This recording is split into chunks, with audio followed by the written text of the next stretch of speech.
Today we're going to check out the Salsa EXP HT frame bag that I've got right here. This is a nice frame bag that Salsa makes specifically for their hardtail frames. Like the Timberjack, they make one for the Cutthroat, and all the others. Their size is actually based on the frame itself as well as the size frame. So if you have an extra small frame, you're going to have a smaller bag. If you have an extra large frame, you're going to have an extra large bag, like this one. I used this one on my Salsa Timberjack extra large frame. So far I've got about 600 to 700 miles on it, and it's holding up really nicely, as you can probably tell.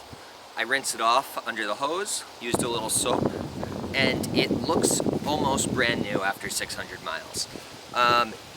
As far as I can tell, and so far, I really think this is a high quality durable bag.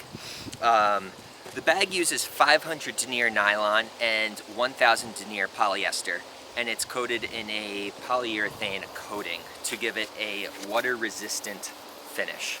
It uses water resistant YKK zippers that are really strong. They've held up well so far.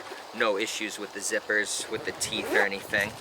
They are a little bit harder to zip, but that's typically normal with a water resistant or waterproof zipper. Water resistant in this case. As you can tell, the bag uses hook and loop Velcro style straps to hold it together, to hold it onto your frame. And just a word of advice, before you attach any frame pack or frame bag to your frame, I'd recommend using something like a helicopter tape or a specific coating that you can buy through a number of different companies at your local bike shop.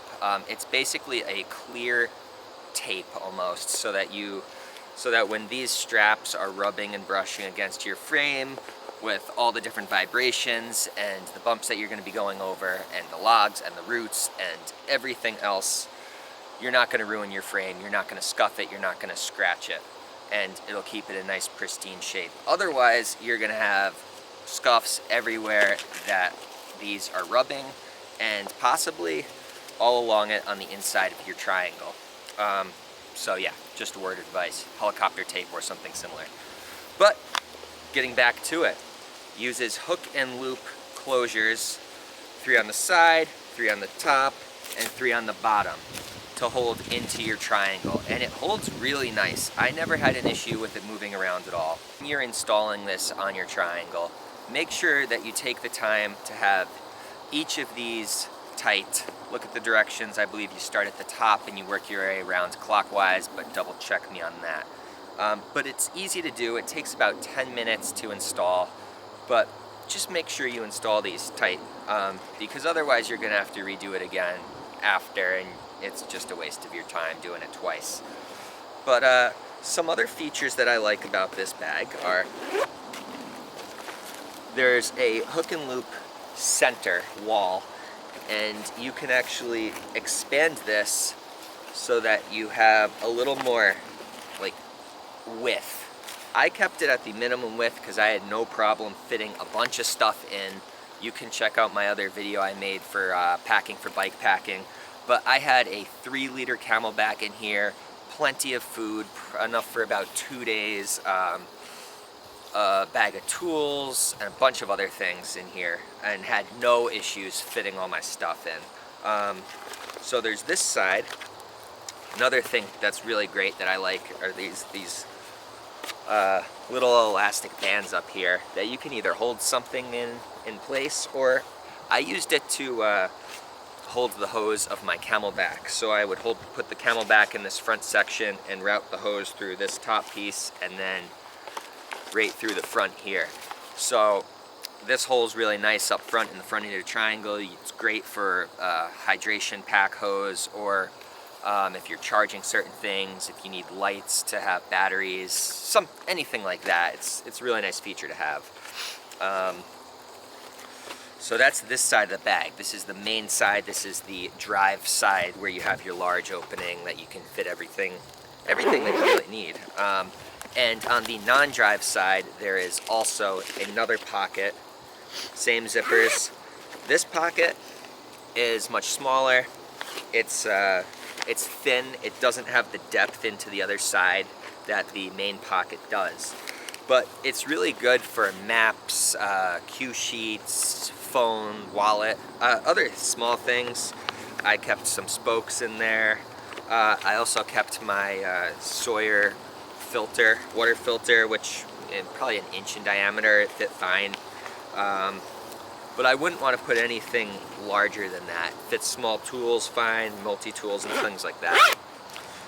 Also, another thing that I used quite a bit on my trip and the few times I've used this bag is this elastic strap up top. Goes on top of your frame, mostly for like a vest or like a light windbreaker, some sort of layer. I found it good for a layer that I was expecting to use during that day and wouldn't use it right then, or if it was supposed to rain later, I'd keep my rain jacket up here. Instead of throwing it in a pocket or instead of putting it in a harder to reach place, this was a really good spot for me. My experience with it so far has been really good. I like how you can reach into the pack when you're riding. It's pretty easy to unzip while you're riding and pick something out of the top of the bag. Obviously, being a triangle, the things at the bottom are harder to reach. So I like to put things that I hope to not use or know that I'm going to be using less, like tools and things like that at the bottom. So while I was riding, the experience with it was really nice. The same went for this side. It was really easy to reach in and grab my phone if I needed it, or to reach in and grab my wallet for when I was going into a corner store and things like that. Other things I really liked, like I mentioned, there's a hole up here for a hydration pack or wires. I used it for my hydration pack, and I really liked that that's a feature on here. I think a lot of people with longer rides will be throwing hydration into their frame pack, especially if you've got more distance between water stops. Hydration bag's a nice way to lug around more water and reach it easily without having to reach down into a water bottle, which might be mounted below your frame on the side of your forks or other things like that. Obviously, if you have a frame pack mounted, you're not going to have use of your seat tube and down tube water bottle cages. So hydration, using a hydration bladder is kind of a nice way to go. At least I thought so. And so far, like I said, it's been holding up well. It's easy to use for what it is. It's nice, it's durable, it seems like it's well built. It's inexpensive, so I would give this Salsa bag 2 thumbs up so far. After about 600 miles, 650, 700, something in that range, I really enjoy the bag. I have not had any issues with it. The welded construction of the zippers is holding up fine. The sewn construction of the main triangles also holding up fine.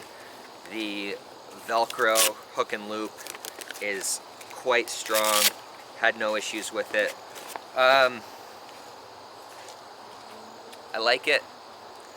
I will have to come back later on after I get a bunch more miles on this thing to tell you what I dislike about it. But as of now, I would say if you have a Salsa bike and you're looking for a frame pack, that's also a better price. Anywhere that you can find Salsa bikes is going to be able to order this for you. So go check out your local bike shop and you're looking to do some bike packing or maybe a day trip. This might be a little big for a day trip, but check out their half frame bags. Weekend adventures, races, other things like that. So far, I'm really loving it. Check out the Salsa EXP frame packs collection. They have all sorts of different packs in different sizes to fit your Salsa frame. Again, go to your local bike shop. I've got more info in the links below. So thank you for watching, and let me know if you have any questions about it. I'll answer them as quickly as I can, and I will get back on this after I get some more miles on it.